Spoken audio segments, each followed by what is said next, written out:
Here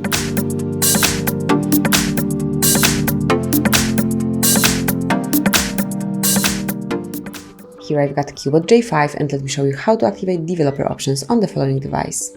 So at first, let's open the settings, scroll down to the very bottom of the list and go to System. Here you have to open Advanced Options and click on About Phone.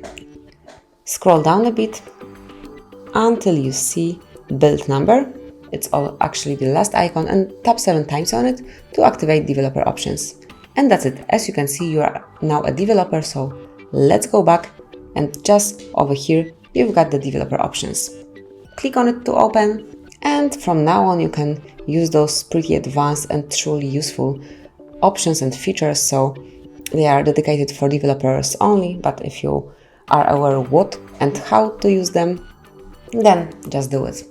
If you would like to switch off developer options, simply tap on this switcher, go back.